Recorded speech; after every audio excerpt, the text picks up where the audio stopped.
Terima kasih. Bismillahirrahmanirrahim. Assalamualaikum warahmatullahi wabarakatuh. Selamat sore untuk teman-teman sekalian. Jadi untuk sesi PGC Journal Club kali ini, saya akan menghadirkan, saya akan menjelaskan tentang sebuah jurnal yang cukup menarik, di mana ini temanya tentang metabarcoding, yaitu benchmark of 16S rRNA gene amplicon sequencing using Japanese gut microbiome data from the V1, V2, and V3, V4 primosets. Oke, jadi untuk sumber jurnalnya itu sendiri bisa dilihat. Jadi sumber jurnalnya sendiri saya pakai dari BMC Genomics. Untuk pembuatnya sendiri yaitu Kameoka et al. Dan jurnal ini dibikin pada tahun 2021. Oke, jadi untuk latar belakangnya, jadi melihat peneliti tersebut itu melihat banyaknya penggunaan sekuensi amplicon, di mana terutama berupa gen 16S rRNA yang digunakan dalam analisis mikroba dengan menggunakan NGS atau Next Gen Sequencing. Nah, namun di mesin NGS itu terdapat keterbatasan yang utama di mana pembacaan dari mesin NGS itu tidak bisa panjang. Berbeda dengan metode sequencing, di mana metode sequencing sendiri itu bisa membaca sekuen itu dengan panjang hingga 1000 base pair. Sedangkan NGS itu biasanya pendek, mungkin sekitar 300 atau mungkin cuma 100 base pair saja. Dan itu berdasarkan region primer, di mana ya contohnya pada kasus bakteri itu hanya baca primer tertentu, yaitu V1, V2, dan V2, V3, dan seterusnya. V3, V4 juga. Nah, hal itu selain hal tersebut juga terdapat beberapa studi mikroba dan juga IDNA, terutama IDNA air yang menunjukkan bahwa keunggulan dari primer region V3, V4 atau V3-4 dibanding dengan V1, V2 atau V12. Nah, oleh karena itu, selain itu juga terjadi maraknya penggunaan CHIME dalam analisis gen 16S. Di mana CHIME sendiri itu merupakan alat bioinformatika yang khusus memang untuk melakukan analisis mikroba apa saja yang terdapat pada sampel yang kita gunakan dari hasil NGS atau Next Gen Sequencing. Nah, oleh karena itu peneliti Jepang tersebut melakukan perbandingan antara 16S pada tinja yang berasal dari 152 volunteer Jepang dengan menggunakan V12 modif dan juga V34 yang standar. Oke, untuk istilah dasarnya ada 4 istilah dasar yang perlu diketahui, yaitu NGS, yaitu metode pengukuran molekuler yang dimana menggunakan barcode yang dapat menganalisis ribuan sampel secara terus-menerus. Jadi bisa dibilang non-stop gitu sampai sekuennya itu terbaca semua. Kemudian ada namanya amplicon gen 16S rRNA, di mana ribosom RNA, yaitu metode sequencing amplicon atau pemotongan materi genetik untuk proses amplifikasi, di mana sering digunakan untuk identifikasi bakteri yang terdapat pada sampel, terutama sampel lingkungan. Kemudian ada namanya OTO dan ESV. Perbedaan dasar dari OTO dan ESV adalah di OTO terjadi pengelompokan sekuen yang dimana berdasarkan persentase kesamaan yang telah ditentukan oleh peneliti. Sedangkan ESV sendiri itu menganggap bahwa setiap sequence itu unik dan harus dibedakan satu sama lainnya, meskipun kemungkinan kemiripannya tinggi seperti itu. Kemudian untuk metode yang digunakan dari para peneliti tersebut terdiri dari 4 macam, yaitu sampling, extraction, dan sequencing, di mana sampling menggunakan DNEC Pulsoid Kit atau Kiagen. Terus untuk untuk extractionnya menggunakan DNEC Pulsoid Kit yaitu Kiagen. Samplingnya sama seperti yang dijelaskan sebelumnya, yaitu dari tinja beberapa volunteer dari Jepang. Kemudian untuk sequencingnya sendiri menggunakan untuk proses extraction berikutnya yang di bagian PCR itu menggunakan primer yang berbeda, yaitu V12 dan juga V34. Kemudian terakhir untuk sequencingnya menggunakan NGS Illumina. Kemudian yang berikutnya untuk analisis bioinformatik. Di sini analisis bioinformatiknya menggunakan dua macam alat bioinformatika, yaitu CHIME versi pertama dan CHIME versi kedua. Perbedaannya adalah di CHIME versi pertama hanya bisa menggunakan OTU, Jadi hanya bisa memproduksi hasil OTO. Sedangkan CHAiM2 itu hanya bisa memproduksi OTO dan juga ESV. Sehingga kedua mesin ini dibandingkan manakah yang bisa dibilang mendapatkan hasil yang terbaik. Kemudian untuk analisis mikrobioma sendiri dilakukan Tex Wilcoxon untuk menguji perbedaan kedua dari grup diversitas tersebut. Dan terakhir yaitu menggunakan analisis dengan qPCR, di mana tujuannya untuk mengukur abundance atau banyaknya bakteri itu yang kebaca berdasarkan primer yang sudah ditentukan. Oke, untuk hasil sekuensinya sendiri bisa dilihat di tabel di mana untuk V12 itu reads atau sampelnya atau yang kebaca, sekuen yang kebaca itu sekitar 44.000. Sedangkan untuk V34 itu sebanyak 47.000. Cukup lebih banyak 3.000 dibanding yang V12. Kemudian untuk yang di merge atau yang udah digabungkan itu yang di V12 itu perbedaan antara CHAiM1 atau Ki1 di sini dan CHAiM2 atau Ki2 itu perbedaannya cukup signifikan gitu. Dan itu berlaku pun juga di V34. Bedanya di V34 perbedaannya sangat jauh, bahkan sekitar hampir 30% itu perbedaan antara hasil reads yang di merge antara Ki1 dan Ki2. Untuk yang bisa dianalisis pun juga sama, hanya saja untuk yang V12 itu perbedaannya sekitar 10% dan juga untuk V34 itu sekitar hampir 10% juga. Kemudian untuk yang berikutnya ini hasil OTU atau OTU dan ESV pada CHAiM1 dan CHAiM2, di mana yang di sebelah kiri itu penggunaan mesin bioinformatika CHAiM1 menggunakan OTU, di mana terlihat untuk yang di V34 itu mendapatkan hasil yang jauh lebih banyak. Sedangkan untuk yang sebelah B yaitu CHAiM2, CHAiM itu menggunakan ESV, itu di V12 itu malah jauh lebih banyak dibanding yang V34 seperti itu. Untuk sekitar pembacaan ESV-nya seperti itu. Oke, berikutnya perbedaan struktur mikroba. Jadi di CHAiM itu sendiri istilahnya udah di masing-masing itu udah ditentukan kayak udah dimasukkan data taksonomi terkait beberapa mikroba yang terdapat di sampel tersebut. Nah, kemudian dilakukan analisis terkait struktur mikrobanya.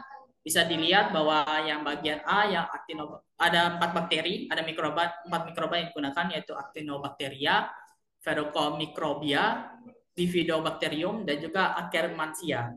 Nah, untuk yang Actinobacteria itu perbedaannya tidak terlalu signifikan.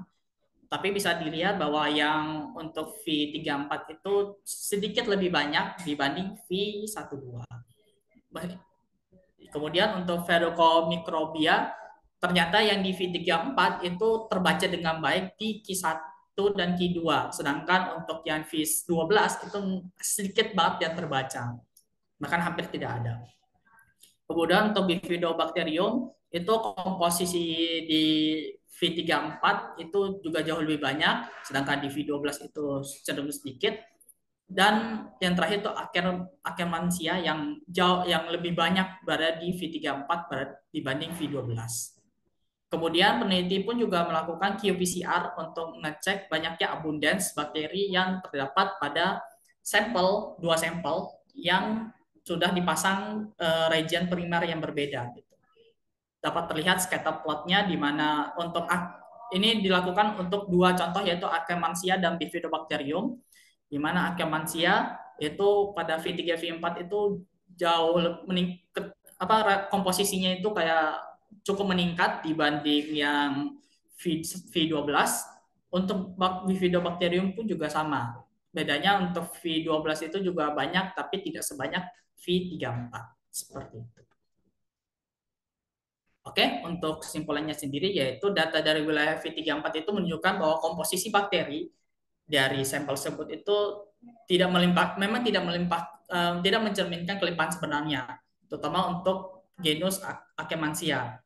di mana mengandung lebih banyak sekuens yang tidak diklasifikasikan dan disaring. Nah, hal tersebut namun mengindikasikan bahwa komposisi bakteri dari V34 itu mungkin berbeda dari kelimpahan nyata untuk bakteri usus tertentu. Oleh karena itu, wilayah BMC Genomic V12 itu yang dianalisis oleh referensi jurnalnya tersebut yaitu Kameoka itu lebih cocok untuk menganalisis mikrobioma usus Jepang, khususnya yang V34. Jadi V34 V34 itu bisa dilihat tadi secara tabel itu jauh lebih banyak terbaca untuk beberapa bakteri-bakteri tertentu dibanding V12 seperti itu. Oke, sekian untuk presentasi saya pada kali ini. Bisa kembali ke moderator.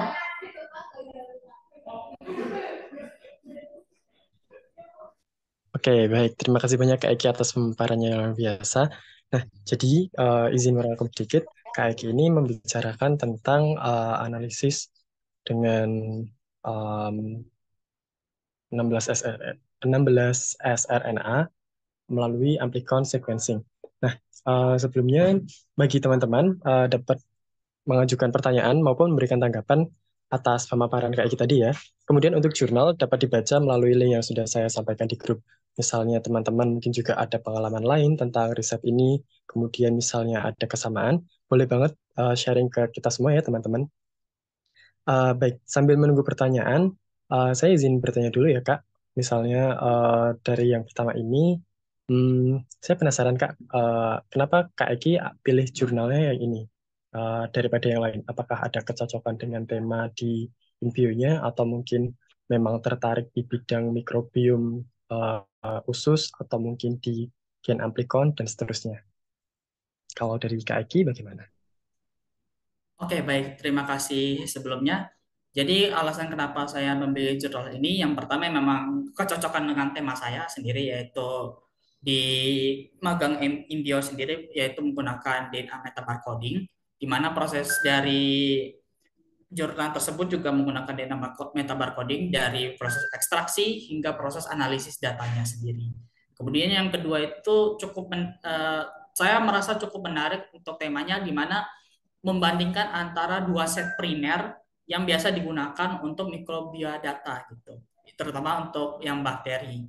Sehingga kayak ini mau dicoba dibandingkan nih antara V12 sama V34 itu mana sih yang bisa menangkap lebih banyak bakteri di antara dibanding yang lainnya seperti itu.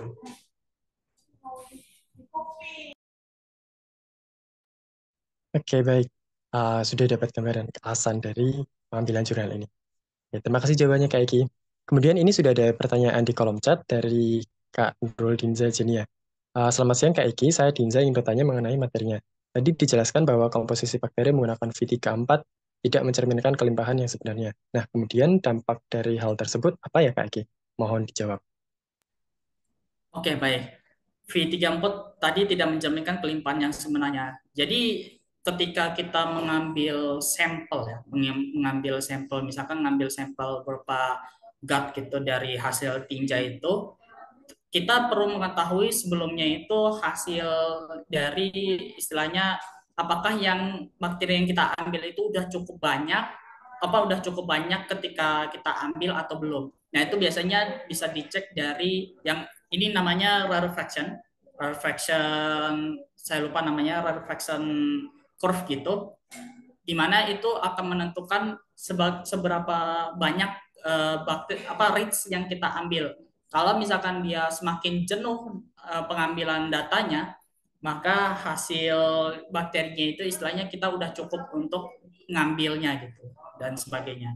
Nah, maksudnya V34 itu tidak mencerminkan kelimpahan sebenarnya itu ya eh, kita tahu bahwa keterbatasan dari mesin sequencing itu juga ada gitu, dan yang namanya mesin komputer itu pasti tidak semua hal yang ketangkap gitu meskipun misalkan menggunakan Primera V4 V34, sehingga dengan menggunakan V34 itu tidak belum tentu bisa bilang kalau oh ini bakterinya ada semua gitu. Bahkan kadang peneliti itu memerlukan V12 pun juga digunakan apa yang dimana digunakan untuk membandingkan apakah memang hasilnya ini V34 lebih baik atau ternyata V12 lah yang lebih baik seperti itu. Dan dampak dari hal tersebut adalah ya itu kita tidak bisa mengetahui apakah memang semua bakteri kita tangkap atau belum gitu. Sehingga memang kadang diperlukan perbandingan sama seperti jurnal tersebut di mana terjadi perbandingan antara region primer V12 dengan V34 seperti itu. Apakah sudah cukup menjawab untuk pertanyaannya?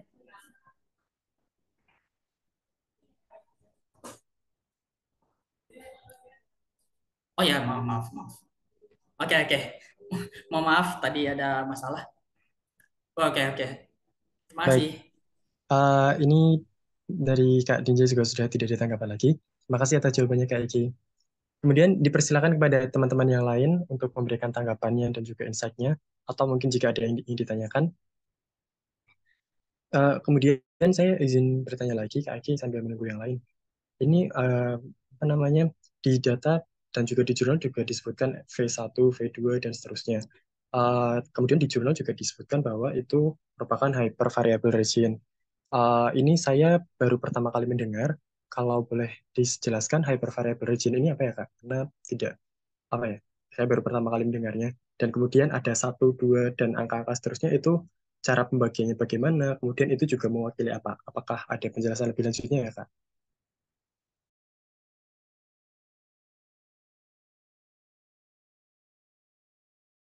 Mohon maaf Kak, masih di mute. Oke, oke. Maaf, maaf sebelumnya. Oke, untuk yang region V12 sendiri itu yang secara V region V12 dan juga V34, jujur saya belum terlalu banyak membaca, tapi ini istilahnya dari apa yang saya pelajarin selama belajar tentang mikrobioma gitu.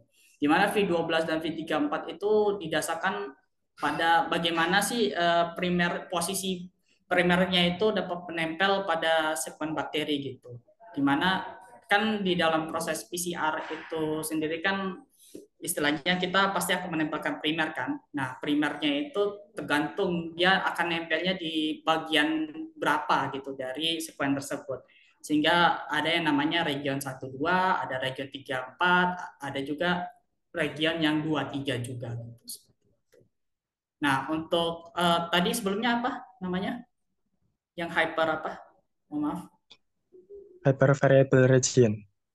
Hyper variable region. Eh, tunggu sebentar.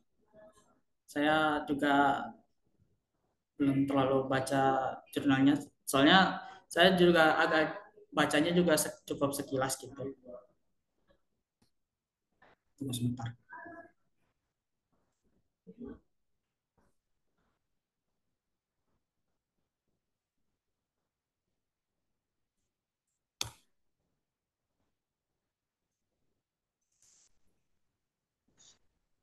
Hyper Oke, variable ya.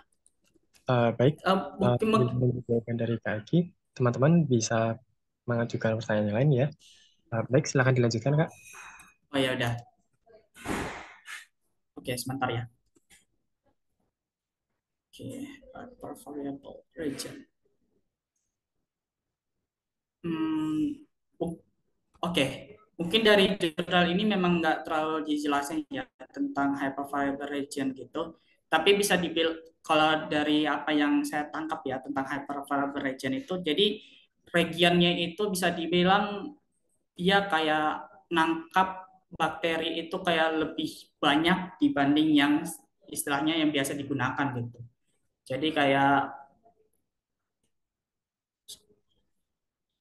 ya, jadi kayak ibaratnya itu jauh lebih banyak secara penangkapan bakterinya gitu. Jadi kayak bisa tadi kalau nggak salah yang V34 ya yang hyper variable ya. Benar. Kalau yang saya baca, ini tertulisnya hanya di V1 dan 9, atau mungkin setiap V itu menunjukkan dari variabel regionnya atau dan seterusnya gitu. Kalau dari KI bagaimana Kak? Gitu. Yang region V1 sama V2 yang menunjukkan hyper variable hyper region. Oke. Kalau untuk saat ini saya juga masih kurang terlalu paham untuk variable regionnya itu sendiri. Tapi yang jelas ketika memang V1 dan V apa variable region itu apa terjadi variable region itu ya itu. Jadi kayak tempat apa posisinya itu sendiri istilahnya variabel kayak punya banyak variabel untuk primernya itu bisa menempel lah istilahnya gitu, menempel pada sampelnya itu sendiri. Mungkin nanti kalau misalkan saya bisa dapat referensinya, mungkin saya bisa ini lagi ya, apa saya bisa lebih lanjut lagi buat ke ke Mas Ilham ya, buat lebih lanjut.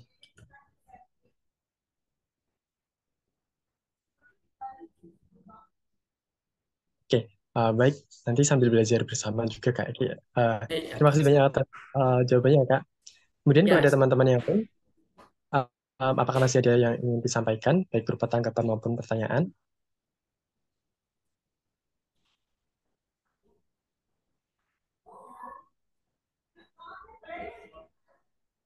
Baik, karena sepertinya tidak ada, mungkin untuk sesi satu bisa kita selesaikan di sini ya teman-teman. Sekali lagi terima kasih banyak buat Kak Eki atas pemaparan yang luar biasa. Applause buat Kak Eki dan juga teman-teman yang sudah bertanya juga. Baik, terima kasih Kak Eki sekali lagi.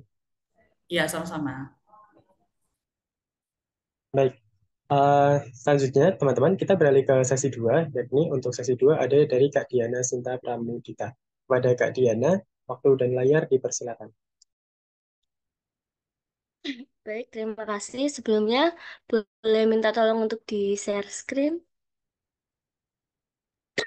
Baik, sebentar ya Kak.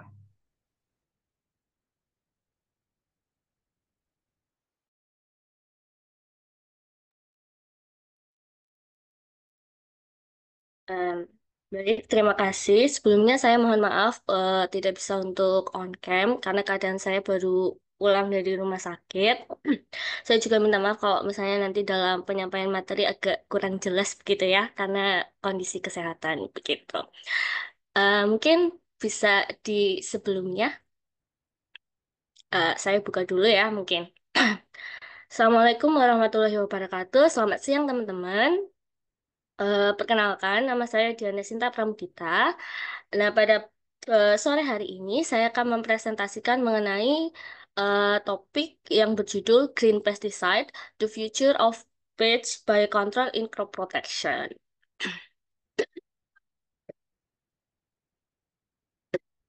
Mungkin bisa di next. Oke, jadi data dari FAO sendiri ini bahwa kerugian akibat penyakit tanaman ataupun organisme pengganggu tumbuhan itu mencapai 40% setiap tahunnya dengan kehilangan ekonomi sebesar 290 billion US dollar. Dan majoritinya atau mayoritas penyebab kehilangan disebabkan oleh bakteri pada penyakit tanaman. Nah, di Indonesia sendiri ada penyakit yang paling mengancam di padi khususnya yaitu Xanthomonas oryzae, Patophore oryzae. Dan pengendalian yang biasa dilakukan oleh petani adalah penggunaan pestisida kimia dan juga antibiotik yang tentunya apabila dilakukan secara terus-menerus dapat menyebabkan resistensi, kemudian dapat menyebabkan kerusakan lingkungan.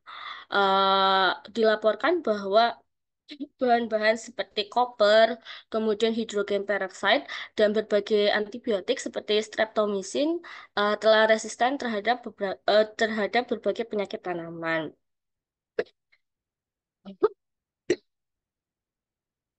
Oleh karena itu diperlukan suatu teknik pengendalian penyakit tanaman yang lebih ramah lingkungan. Salah satunya adalah biopestisida yang berasal dari bakteriofag. Next.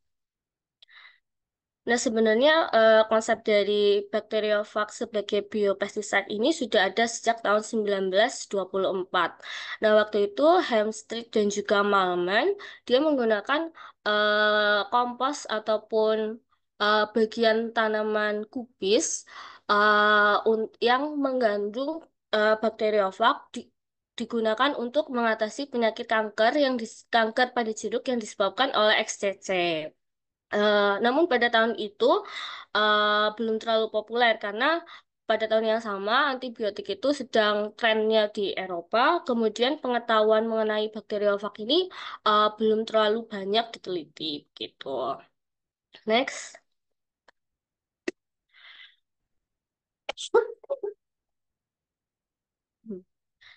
Nah, ini ada salah satu paper yang menarik. Seiring dengan perkembangan ilmu pengetahuan dan juga teknologi, serta kesadaran masyarakat terhadap pentingnya lingkungan dan juga kesehatan, telah berkembang berbagai produk dari bakteriofag untuk mengatasi penyakit tanaman. Mungkin di next. Nah, ini ada beberapa contoh-contohnya. Misalnya patogen Acidophorus citrulli.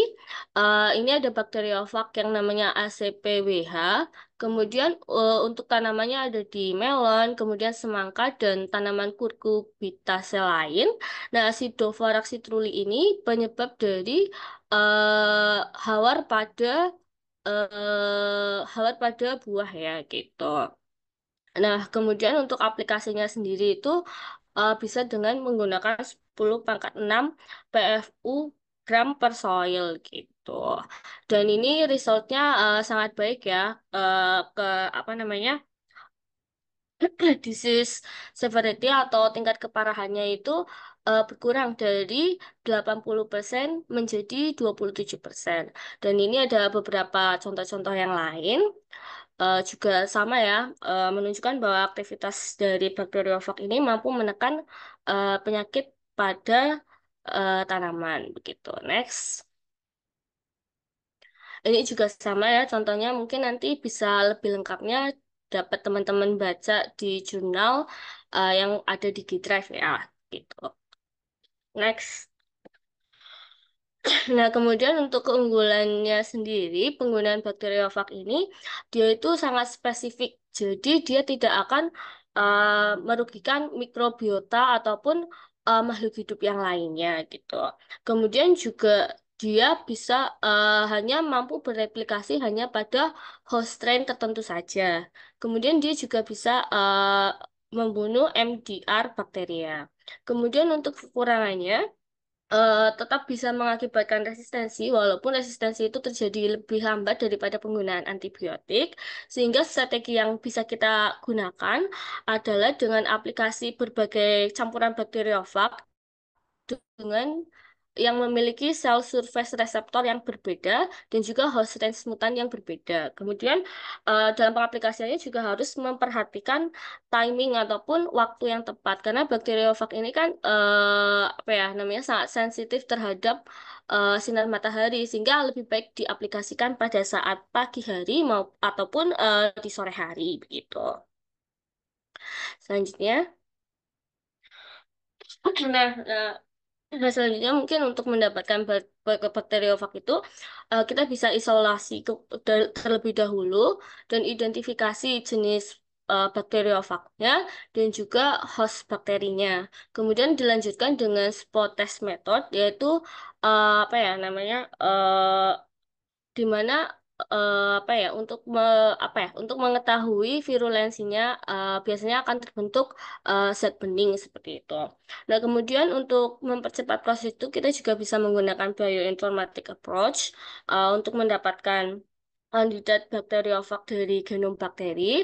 Ada beberapa tools yang bisa kita gunakan, ada kayak Fag Classification Toolset atau PAX, kemudian ada Metagenomic Analysis and Retrieval of Viral Elements atau MARVEL, kemudian ada Virus Identification by Alternative Annotation ataupun Vibran gitu. Next, selanjutnya. Nah, untuk future direction-nya, penggunaan bakteriofag ini kita bisa kombinasikan dengan beberapa teknologi yang ada. Mungkin step-nya sama ya, yaitu kita mengisolasi terlebih dahulu bakteriofagnya dan juga menentukan jenis tanaman dan juga host strain-nya. Kemudian dengan berbagai teknologi, misalnya ini ada eh, tanaman hidroponik ataupun di perkebunan yang luas, kita bisa memasang sensor-sensor begitu di mana ketika sensor itu nanti mendeteksi bahwa tanaman ini bergejala, dengan tingkat keparahan yang rendah, maka nanti otomatis dari apa namanya mungkin selang ataupun pipa akan menyemprotkan bakteriofag tersebut begitu. Mungkin sekian presentasi yang bisa saya sampaikan. Kurang lebihnya saya mohon maaf. Saya kembalikan ke moderator.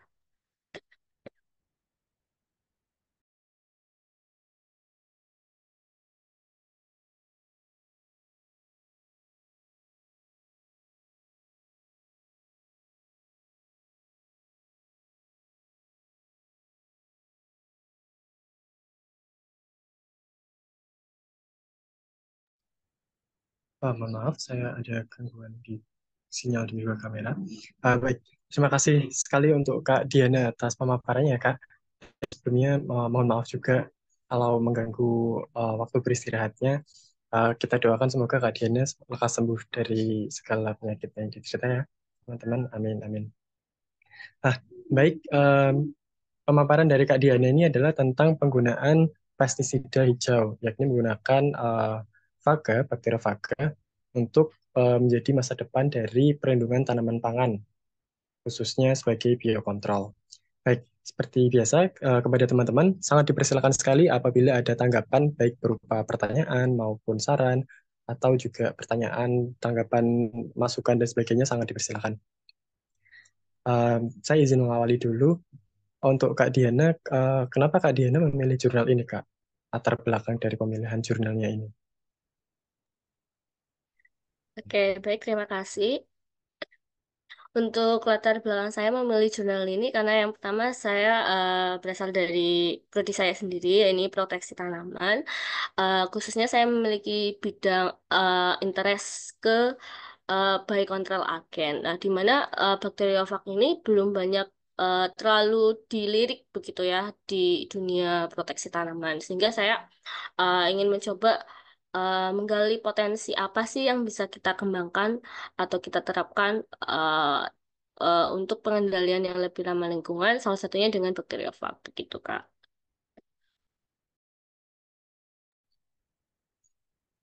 Kalau boleh tahu, misalnya di Inbio ini, um, Kak Diana spesifiknya mempelajari tentang apa ya, Kak? Misalnya proyeknya juga, topiknya tentang apa? Oke, kalau untuk di India sendiri, saya melakukan gene mining untuk mencari kandidat bakteriofag yang nantinya untuk pengendalian penyakit huang longbing, yaitu pada jeruk yang disebabkan Candidatus liberibacter asiaticus, begitu, Kak. Oh, oke, mulai terlihat korelasinya. Kemudian, saya izin tanya lagi ya, Kak. Ini kalau misalnya dari Kak Diana, kan ambilnya dari gene mining. Nah, uh, ini apakah apa namanya bisa dibilang salah satu tahapan dari pengelompokan berbagai bakteriofaga, atau ini ceritanya dari satu bakteriofaga kemudian kita cari gen yang menyebabkan penyakit misalnya, atau terbalik, Kak. Jadi misalnya kita menentukan berbagai penyakitnya apa, kemudian diteliti bakteriofaganya apa. Apakah pertanyaan saya bisa dipahami, Kak? Baik, Kak. Kalau menurut saya sih uh, bisa dua-duanya ya kalau kita cari. Tapi alangkah lebih baiknya kita tahu dulu nih penyakitnya apa, baru kita tentukan bakteriofagnya apa, gitu, Kak. Jadi seperti layaknya kesehatan manusia atau binatang gitu ya, Kak? Dari Iya, Kak. Mirip banget. oke, oke. Nah, kemudian em, kalau bakteriofaga ini saya juga baru pertama kali mendengar untuk proteksi tanaman utamanya. Ini apakah apa ya bisa dibilang vaksin pada tanaman atau berbeda lagi ya, Kak, kira-kira?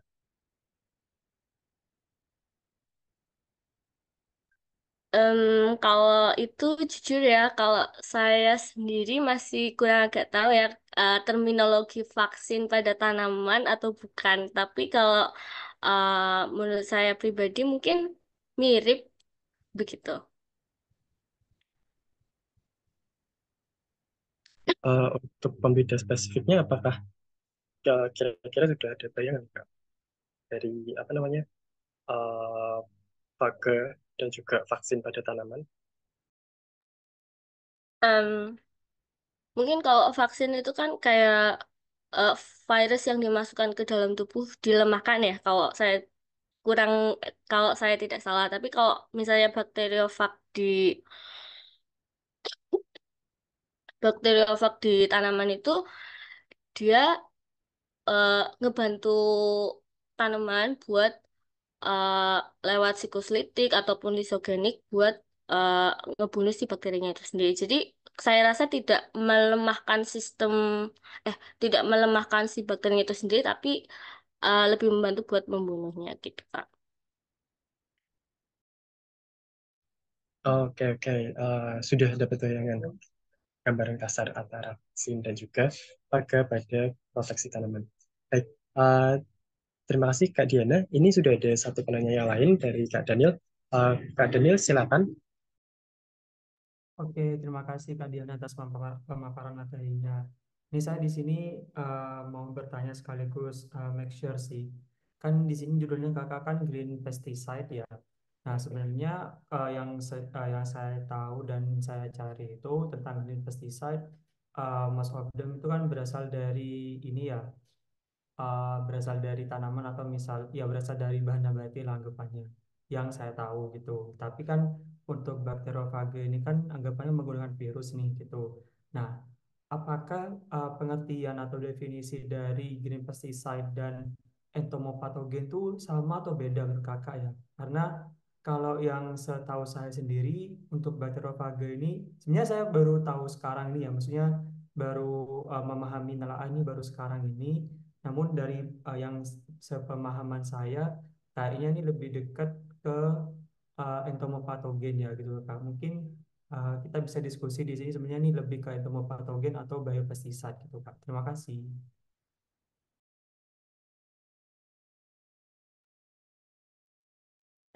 Baik, terima kasih Kak Daniel atas pertanyaannya. Em, Mungkin kita sama-sama belajar ya, gitu.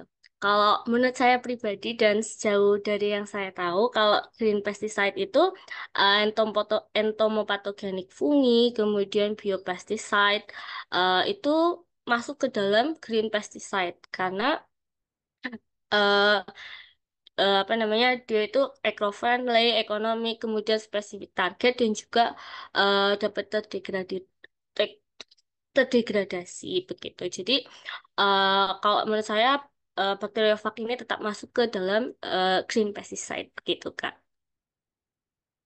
Oke, baik Kak. Saya ingin bertanya lagi Kak terkait aplikasinya ya. Kan yang kita tahu kalau aplikasi dari yang menggunakan makhluk hidup itu untuk sebagai pengendali tanaman, pengendali patogen pada tanaman itu kan biasanya ada perlakuan khusus ya. Biasanya kita tuh pakai substrat atau yang lain gitu.